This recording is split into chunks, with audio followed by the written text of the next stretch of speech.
friends, it's Teacher Sophie, and I'm here to read our lesson for this week. It's going to be Easter Sunday, so we get to read about the resurrection of Jesus.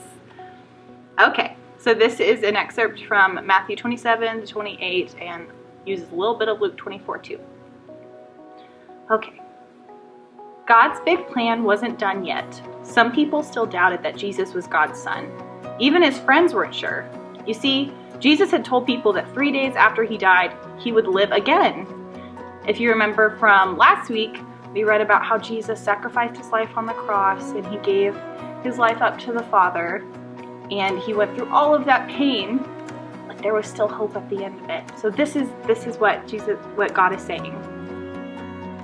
Jesus' friends laid his body in a tomb. The Roman soldiers came and sealed the tomb shut with a huge stone so no one could get in and take Jesus' body. Then they guarded the tomb night and day. Wow, that's a lot of time guarding the tomb. Those who hated Jesus figured he was dead, and this was the end. Those who loved Jesus were almost afraid to hope. Early Sunday morning, women who were friends of Jesus arrived at the tomb. Suddenly the earth rumbled and shook. A blinding bright light tumbled down from heaven, and an angel appeared wearing a glowing white robe. He rolled the stone away from the tomb and sat on it. The sight of the angel and the empty tomb scared the guards so much that they fainted.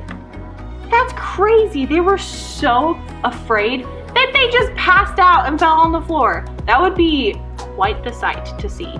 All this white light and then angels everywhere, and yeah, I think I would probably faint too. It's pretty crazy. "Are you looking for Jesus?" the angel asked the women. "He's not here. God brought him to life, just as Jesus said he would." Jesus always keeps his promises. "Hurry, tell his disciples that Jesus has risen from the dead." The women ran and told the disciples, but the disciples said, "Nonsense!" They sat around looking sad, refusing to believe that Jesus was alive. Is that fun or no fun that they didn't believe their friends? I don't think it's fun.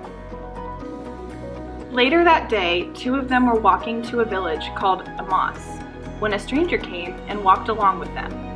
"What are you discussing?" he asked. "What everyone else is talking about," one of the disciples answered. "Have you not been here the past 3 days?" Then they told the whole story of what happened to Jesus. After the stranger heard this, he said, "Why are you so slow to believe?" He reminded them of everything the prophets had written about Jesus, and especially the part where Jesus would come back to life. This stranger's right. I can't believe that they didn't believe Jesus, but I guess it is sometimes hard to believe what you can't see. That's what faith is. When they got to Emmaus, the disciples invited a man to have supper with them. He sat at their table, took some bread, blessed it, and broke it. Then he passed it to them, and that's when they realized they knew him. "Lord Jesus," they cried out, "it's you!" Then suddenly Jesus disappeared. I think it's really interesting that it took them till Jesus broke the bread just like he did at the Last Supper to recognize him. And they were able to see that it actually was Jesus after that. So that's pretty cool that he did it that way. But then he just disappeared.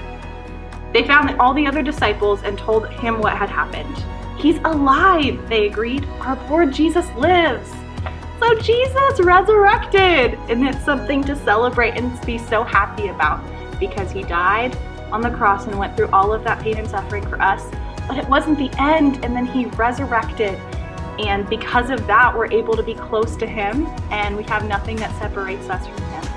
So I hope that this blesses you and that you get to just celebrate the sacrifice Jesus made and the resurrection this Easter Sunday. Love you all.